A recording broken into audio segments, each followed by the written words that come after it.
Welcome, everyone, and thank you for taking the time to be at today's webinar to hear how healthcare and life science organizations are using Microsoft solutions and working with our industry-leading partners to create world-class consumer care journeys.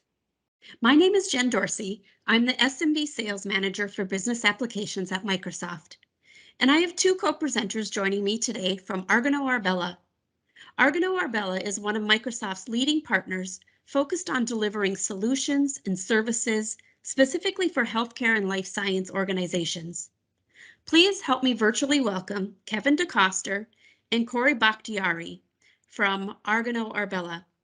I would like to thank them for joining me today to share their expertise and showcase how Microsoft solutions are helping organizations keep up with the rapid pace of digital transformation.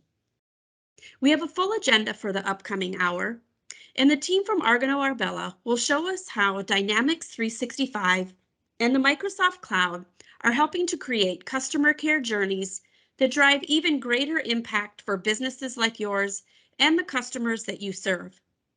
And in addition, we'll hear why it's important to clearly define your business needs and what steps you can take to further evaluate the right size solutions for your business to ensure faster time to value. And if you have any questions throughout the presentation, you can send them our way using the Q&A chat box. And since I'm not an expert in the healthcare or life science industries, it's my pleasure to welcome the team from Argano Arbella, a leading Microsoft technology partner with gold certifications across business applications, data and AI, and the broader Microsoft Cloud platform.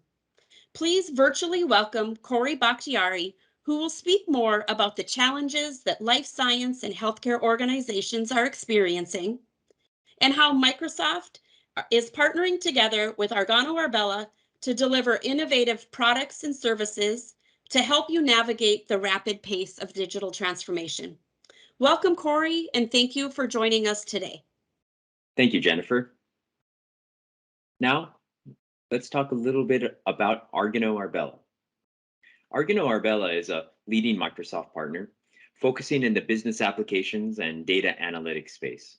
Founded in 2003, Argano Arbella has ERP, CRM, data analytics, Power Platform, and organizational change management practices focused on driving business value with a data-first approach. Our core industry competencies for creating business value, leveraging Microsoft technologies, are life sciences, manufacturing, financial services, and distribution organizations. As a member of the top 1% of all Microsoft business application partners, we receive recognition as being a part of the Inner Circle community and have over 10 gold competencies. Along with industry, trade, and technology consulting expertise, Argano Arbella also has a host of intellectual property to accelerate deployment and extend Microsoft platforms to drive further value for all of our customers. One area of note is our FDA validation accelerator, reducing the time and cost for system and software validation activities. Even 2 years into the pandemic, COVID-19 and its impact are still being felt across the world. Like in other industries, pharmaceutical and life sciences organizations are working hard to keep employees safe and support an increase in remote working, minimizing as well any operational disruption to keep services running smoothly for customers, all the while managing risk and cost while meeting demand and helping those who need assistance the most. Let's look at some trends in the industry today. Off the top, I'd mention the pandemic has seriously motivated the collaboration between healthcare providers and life sciences organizations in order to improve the health consumer experience as individual consumers are expecting more.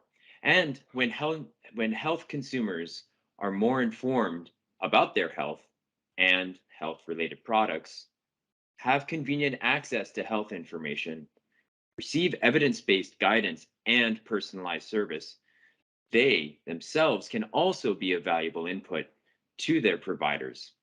in order to aid improvement to an organization's delivery of the services or goods they use. For example, this data allows for better analysis of outcomes and can potentially decrease time to market for important pharma.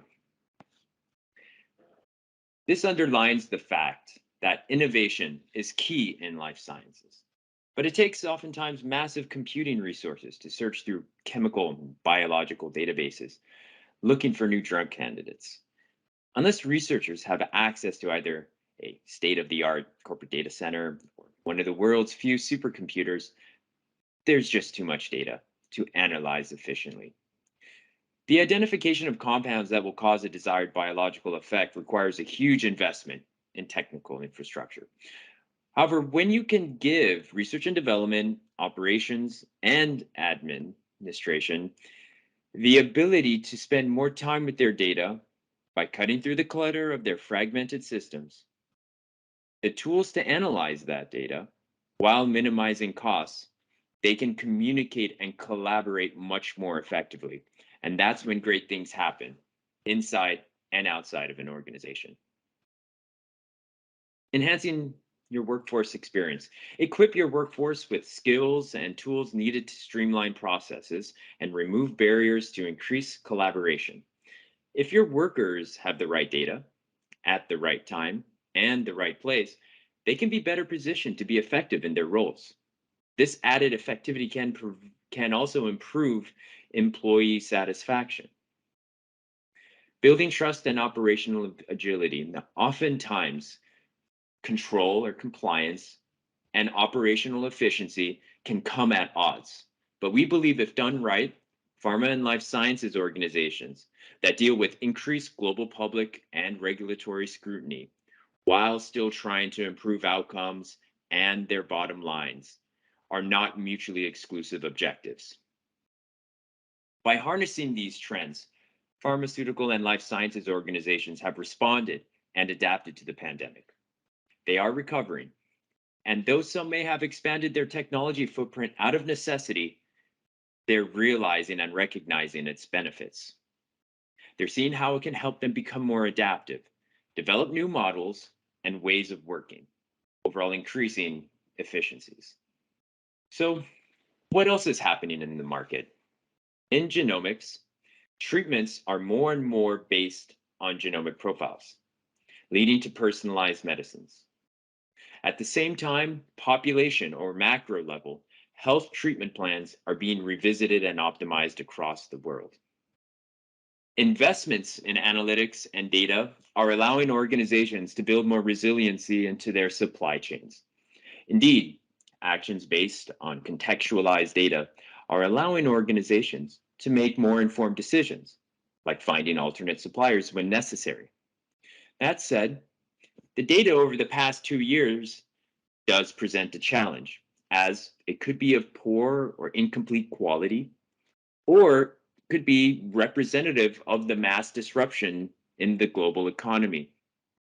Including this data into existing, for example, MRP models may cause more problems than it helps, especially without including external data sources or other approaches to provide context.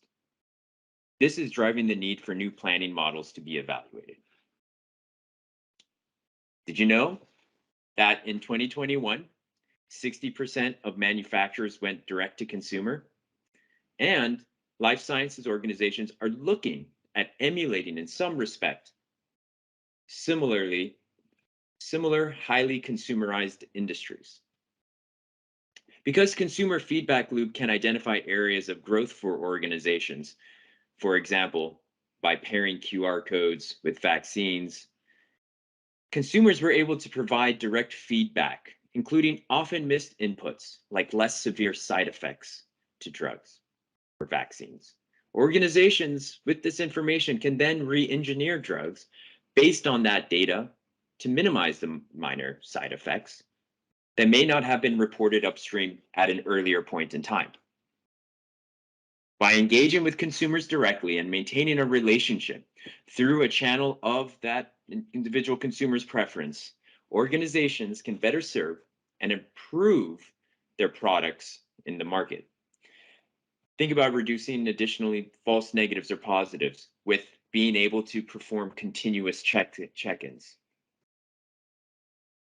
Image classification, interpretation, and training models leveraging artificial intelligence and machine learning is accelerating research and development and assisting clinicians by prioritizing situations requiring further human evaluation, leading to faster diagnosis and better outcomes overall. This is allowing clinicians to focus that high energy analytical thinking on areas of import. There is also a move to individual, consumer specific clinical trial engagement models, including virtual or decentralized trials. This can widen the pool of individuals who can participate in these trials and increase status check in potential, all the while reducing costs. Data sharing. Collaboration between organizations and institutions securely is on the rise, including patient data. And while the elusive gold interoperable electronic patient health record and its potential sovereignty held with the individual has not yet been realized, I do believe there is some positive momentum in that direction. On the digital and virtual health space, something that's been exciting is the IoT enabled products or sensors proliferation, not just wearable tech, but this can potentially enable legacy business to business organizations to build out new lines of revenue by providing services like accessibility to IoT telemetry data back to the individual consumer.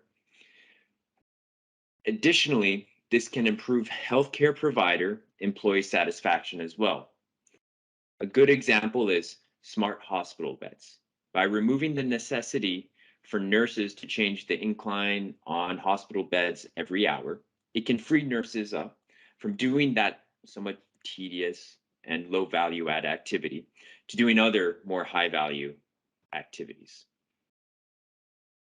By focusing on areas of significance in computer software or systems, this allows organizations to be more precise in risk assessment and implement controls to mitigate that risk.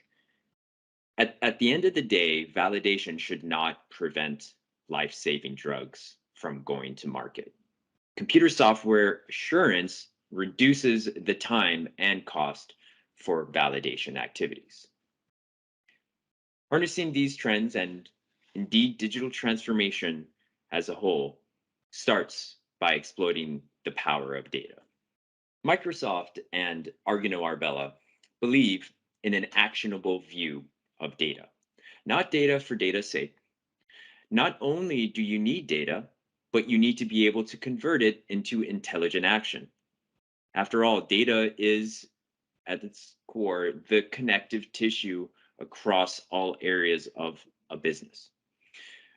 It's important to move from seeing what happened to understanding why and then what to do.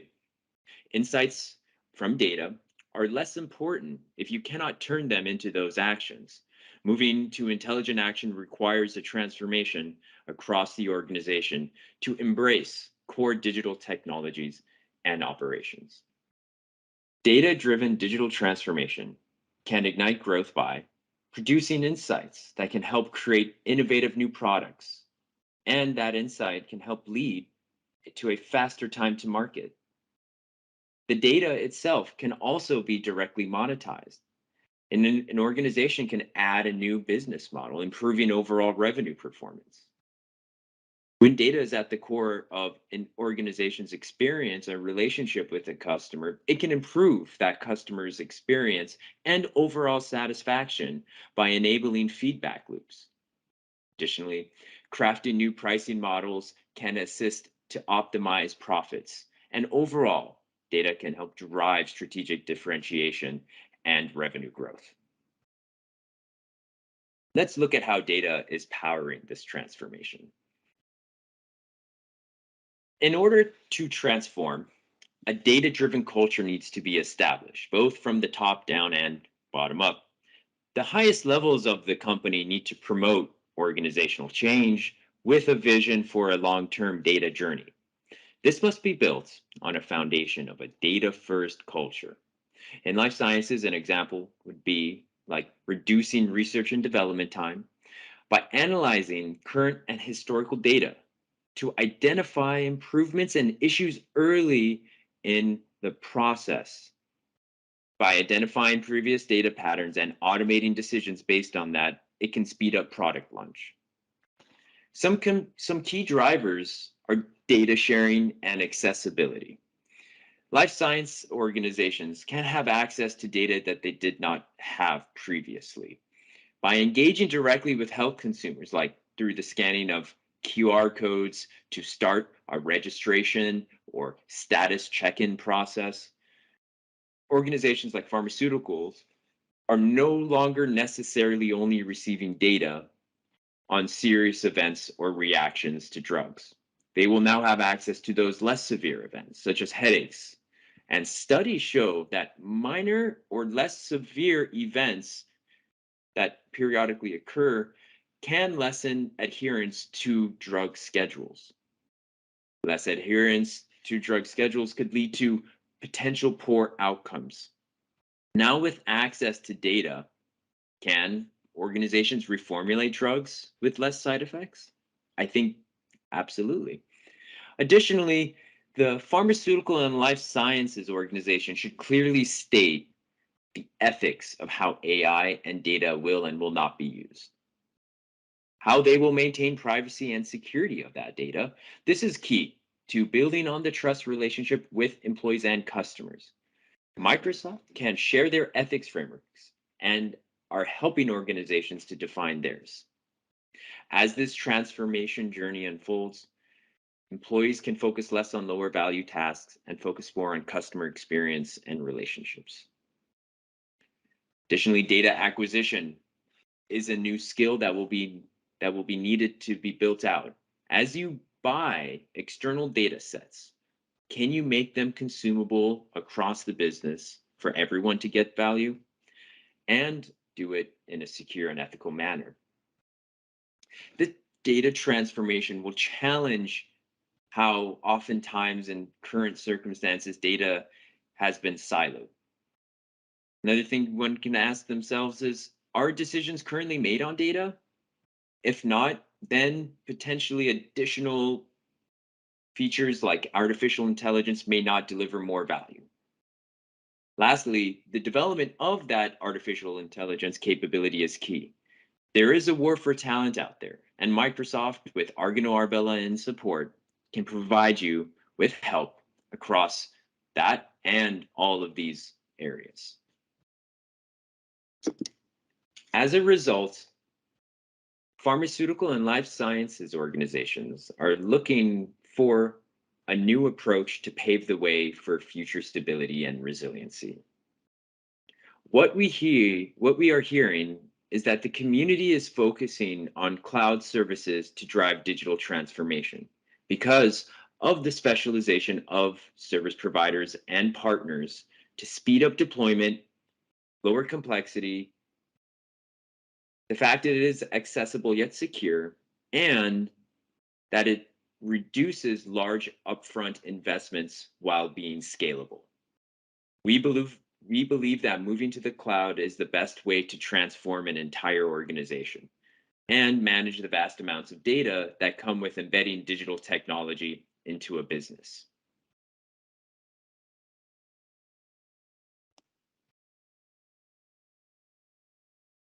So, what to do next? We have established some justification around adopting the cloud, digital transformation as a whole, and the desire for stability and resiliency. I would now, however, like to take a step towards driving specific business value through the application of technology to achieve digital transformation. So let's go through an exercise or example and set the intention. Earlier, it's been established that organizations with a data first approach, access to end consumers, have the that have a data first approach and access to end consumers have the potential to improve health outcomes.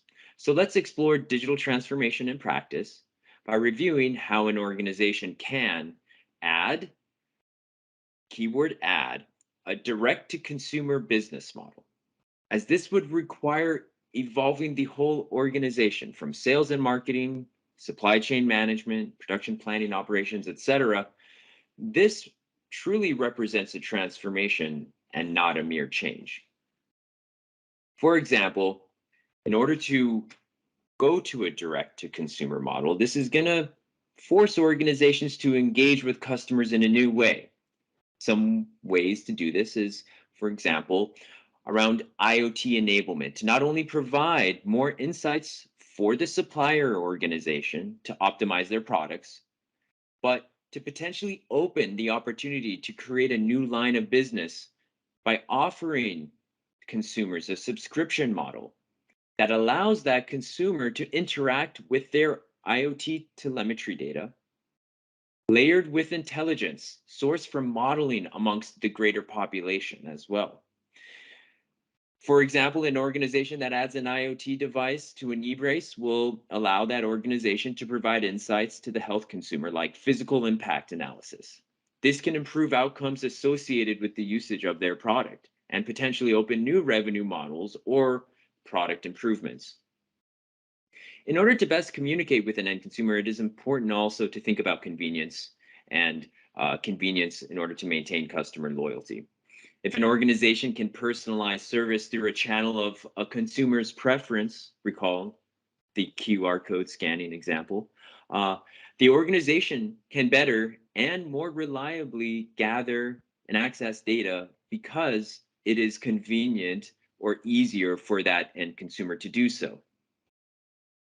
Furthermore, individualized marketing journey or sequencing for individuals engaging potentially through multiple channels can lead to improving the revenue per customer, or by simply automating recognition for touch points between an organization and a healthcare consumer. An organization can gamify the healthcare experience and improve adoption or adherence to plans by providing things like awards or badges, any other type of recognitions. In order to better convert the marketing efforts into revenue, self-service sales capabilities, coupled with perhaps a coupon, could incentivize further purchases, allowing life sciences organizations to emulate those other highly consumerized industries. You know, tying it together, you can think of it like a consumer gets a device, has an issue, corresponds with the supplier or manufacturer. Manufacturer diagnoses the issue because of accessible data and analytics. The consumer receives a resolution and coupon for, and then purchases a complementary product.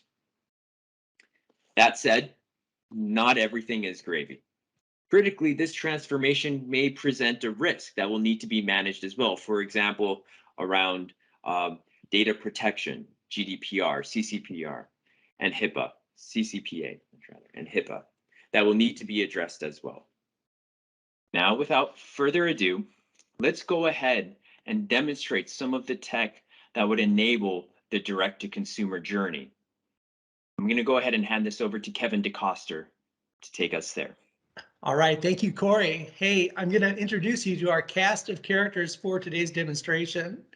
Front and center is our customer, Sarah.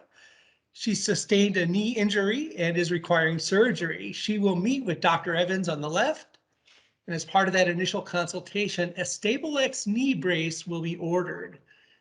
And so begins her direct-to-consumer experience with Marcus at StableX. Okay, so Sarah has injured her knee in a skiing accident. She's going to see Dr. Evans. Dr. Evans is going to order this knee brace from StableX, and they will drop ship that email to Sarah. And Sarah's going to unbox that smart knee brace. She's going to scan the QR code, and she's going to register her profile with StableX. So she'll start wearing that knee brace, and she'll begin to feel better. However, after a few days, things will start to change. She'll start to feel some discomfort. And meanwhile, StableX is monitoring the smart device and is planning to proactively assist Sarah. Okay, so let's see this in action. We're going to look at the IoT monitoring that StableX is performing on the smart knee brace. I'll switch over to that and we'll see this in action. Here we go. All right, switching screens. So StableX offers a variety of products. They have, first of all, a dashboard here for Sarah. She may have some patches that are kind of, not related to the knee brace. But we have the smart knee brace itself that we're monitoring. So we can kind of click to drill into those different products. We can manage the devices by, reprovisioning, sending out new patches, new braces as needed. We're looking at that device pressure just over the last hour. We can see in the evening here that, there's been some peaks and the overall pressure on the device is starting to decrease. We're monitoring things like battery level and, she did have the skiing accident. She's a little accident prone. She has fallen 11 times in the last hour. Someone really needs to keep an eye on Sarah. So we're seeing all that real-time telemetry being delivered from the device here into the StableX platform. All the related documentation is there. We can update the firmware right from one central dashboard. Now, this is important because all of this data becomes actionable. And we're going to see kind of in the next scenes how we're using some of this data to proactively manage Sarah's experience with StableX. Okay, StableX will now send that proactive message as a form of outreach to Sarah, asking her to log her activities in the StableX mobile app. Right, she had downloaded that as part of her onboarding experience, but now we want to kind of encourage her to, share more about what's happening at these times when, the pressure or the temperature rises. And we're going to use all of that data and intelligence and insights to help improve her outcomes in healthcare. She'll begin to track her activities in the app. So we're going to switch over to the app and take a look at kind of what that looks like in action. First, I'll cover the marketing outreach functions, and then we'll switch over and we'll look at the activity recording. Okay, so as the device, it's monitoring all of that, all of those ups and downs in temperature and pressure, and of course the battery on the device. As that device telemetry, falls outside of a tolerance level, we'll start to throw IoT alerts to the marketing platform. So you see here, this is the IoT alert. It kind of brings all the device telemetry about Sarah, into the marketing platform. And when that happens, we start to build customer lists. These are in the form of what we call marketing segments. And these align to specific direct to consumer outreach needs. These lists can be based on, demographic, geographic, behavioral, psychographic topics. So, demographic, gender, nationality, occupation, marital status, and in the medical field, right, your height, your weight, that's all demographic information. These segments can also be behavioral. Did I open an email? Did I do a page visit to the website? Did I have an interaction with a service agent? Those are behavioral segments. And then psychographic, right? What are lifestyle? Sarah in this case likes to ski. She has interests in personality, personality traits. This helps us to really personalize all of our outreach to Sarah. So we're not just doing a very generic, form of outreach, right? We're very, very targeted to her. So in this case, we have, proactive monitoring requests is a list. I can see I have 56 people on this list, and I'll just kind of open this to give a view of what's here. There's a query that's behind here. So, to build the 56, members of this list for marketing, I can drag and drop fields and just kind of automatically build this list. And the nice thing is all of this data is in one place. It's all in one system, which makes it super, super easy to do, outreach, monitoring, and even customer support. So that's our list. Now our list is going to be used here in what we call a customer journey. So typically our customers will have, a handful of different customer journeys that they'll execute. So in this case, I have an onboarding customer journey.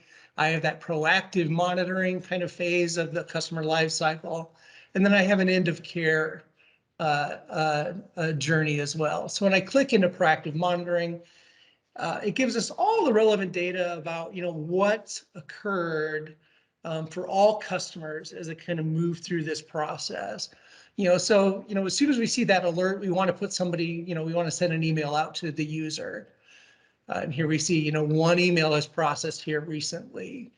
And then if they, click through and perform the activity updates, we're going to kind of register that and we're going to send them down the yes path.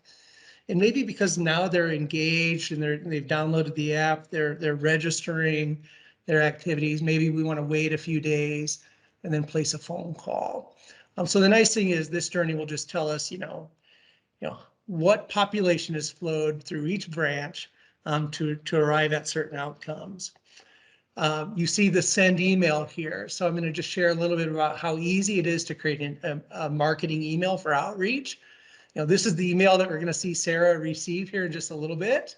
It's all kind of drag and drop, right? Very, very simple to create an email. We can even go into things like, more custom HTML if we wanted to go to that level for the email.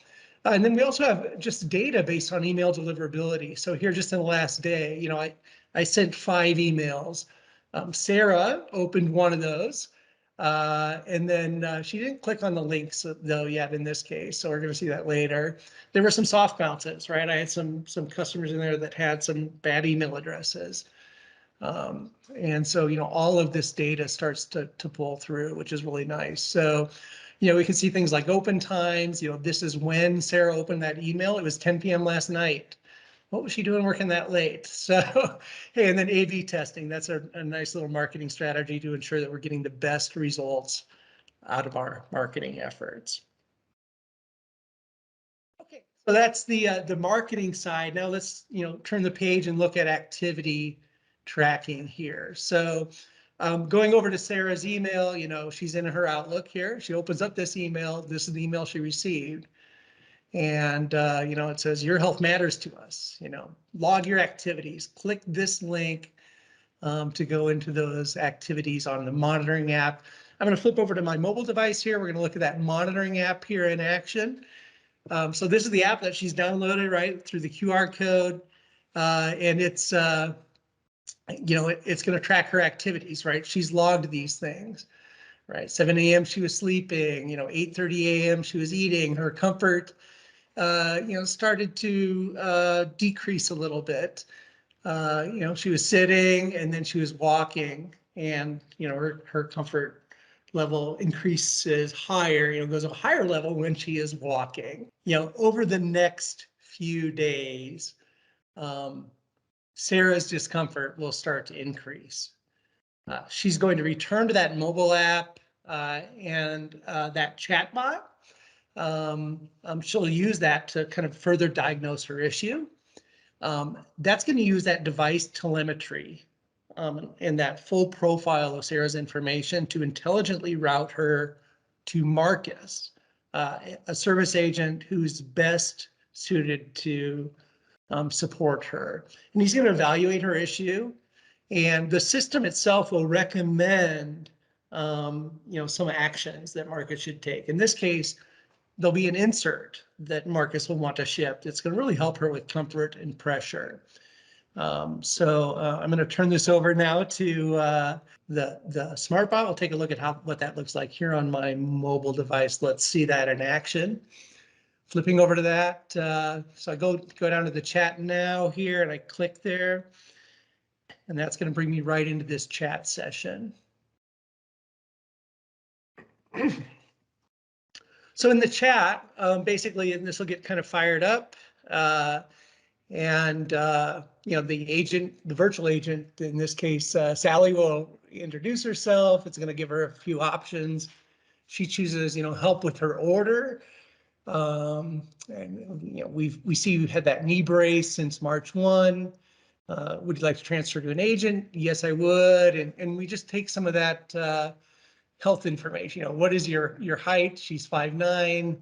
And what is your weight? Well, you're 135 pounds. And at that point, we're going to transfer this chat session from mobile-based chat right to Marcus. He's going to get involved in this conversation. So let's switch over to Marcus and see how we're doing here. So Marcus has received this chat request from Sarah. He's going to accept that.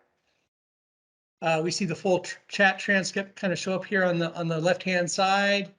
He's going to do a quick response to Sarah, say hello. So these are some quick replies that Marcus can use. In this case, he's saying, hello, Marcus, or hello, Sarah, you're chatting with Marcus. How may I help you? What's nice is, we've identified through this chat session, it is Sarah. Her profile shown front and center here.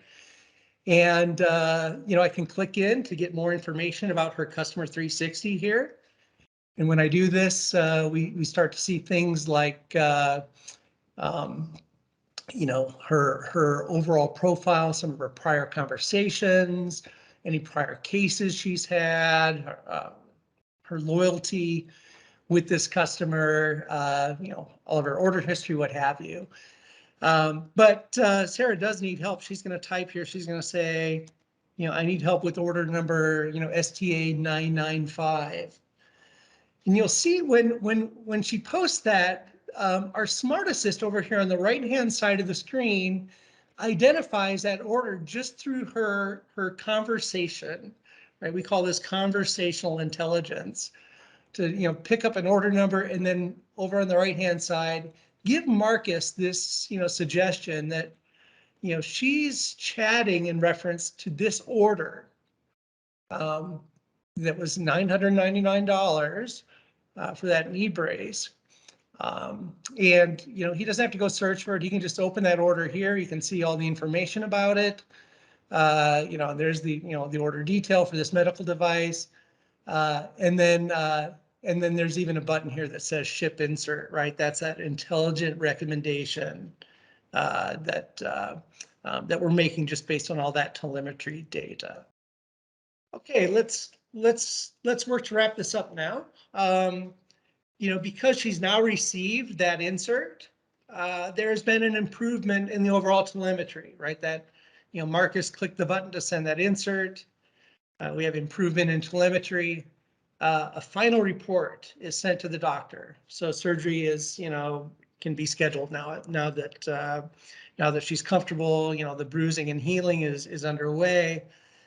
Her surgery is a success. We're not going to demo the surgery as part of today's presentation. That's covered in another session if you want to see that in action. And then she's going to fill out her, her final customer satisfaction survey as part of that kind of end of care journey. So let's flip over and take a look at that end of care survey back on my mobile device. And here it is. So we've sent out an email. In this case, it's an email on her mobile device. She's going to click begin surgery, begin survey. These are very quick and easy, post-care, post-customer service interaction survey. It's very easy timeliness, very satisfied about, Marcus's knowledge. And he certainly was able to resolve her issue. She just thinks that StableX is the best. So, the survey's been submitted. That concludes our demo. Thank you. I'll turn it back over to Corey. Thank you, Kevin. Now, let's do the deeper dive into compliance.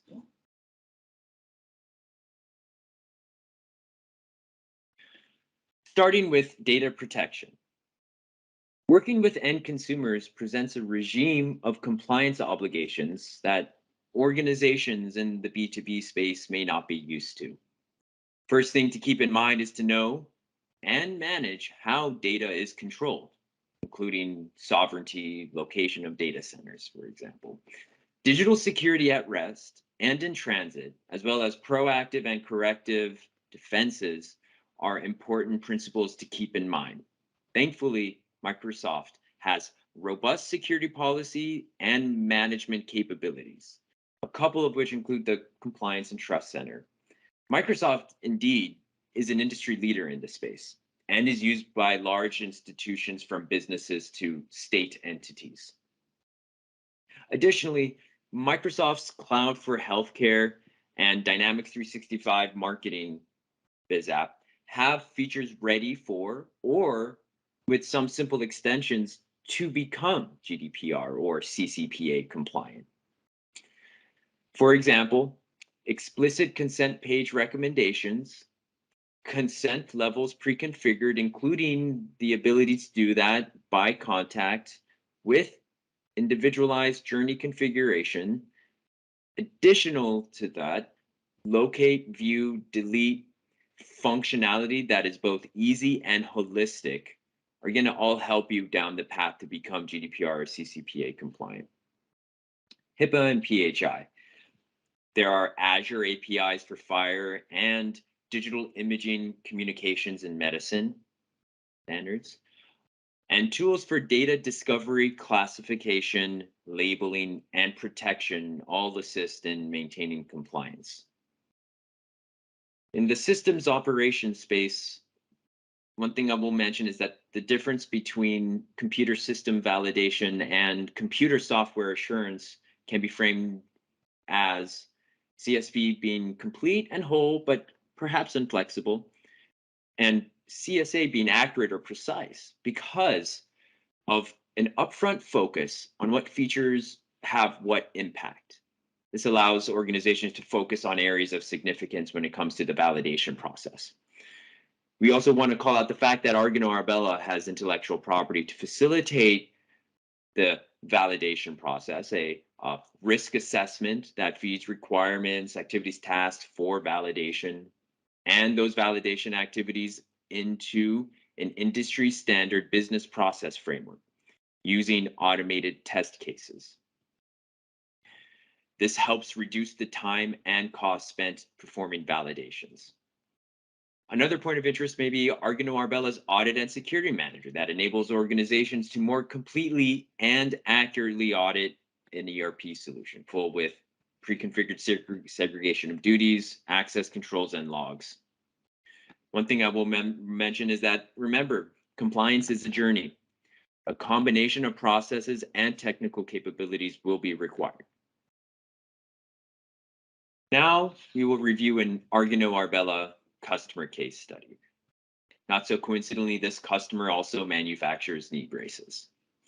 By focusing on the business value impact and a data-first approach, Argano Arbella was able to transform Greg's sales and service operations to be customer-focused while optimizing order management processes, employee productivity, and enabling CRM and ERP systems to integrate, yielding improved planning by reconciling actual and forecasted revenue. As discussed, consumers' expectations are changing, and a direct-to-consumer engagement model can lead to better outcomes and improved bottom lines. So, what do you do next? What digital strategy will you take to enable a direct-to-consumer experience? Would you like to go through an exercise as we just did? Argano Arbella's Good to Great direct-to-consumer assessment and workshop will help you rethink your business model and potentially At the end of the day, build a direct-to-consumer capability. Our life sciences, omni-channel, supply chain professionals, and others will workshop with your stakeholders to create the right solution strategy across meaningful touch points. Argano Arbella's assessment covers allowing organizations to activate or enhance digital selling, engage with customers in new ways, transform their products, optimize order management and supply chain operations, as well as manage risk and compliance. Is it time to rethink your business model, engage consumers in new ways, and build that direct-to-consumer capability? The deliverables of the assessment include strategic insight surveys, a maturity assessment, deeper analysis, including business value maps with KPIs, and an overall solution roadmap, all for the pharmaceutical and life sciences industry. Argano Arbella also has an app source offer, which will get you in direct touch with an expert to guide your organization through what we just went through today. Please do contact us. We are happy to discuss the latest trends in an industry, technology, and its application. And with that, I'll hand this back over to Jennifer. Thank you, Corey and Kevin. And as a healthcare consumer, it's great to see how technology and the use of data and AI are improving consumer care journeys. And thank you for showcasing how the power of Microsoft technology, combined with our partners' industry expertise, are helping to drive this digital transformation. And I know there's many scenarios across healthcare and life science industries that the team from Argano Arbella can help to support. So please do reach out to their team to take the next steps to evaluate your broader technology needs. And if you would like to speak with a Microsoft sales representative, you can always contact us to discuss additional Microsoft solutions for healthcare and life science organizations. Thank you for your time today and have a great rest of your day.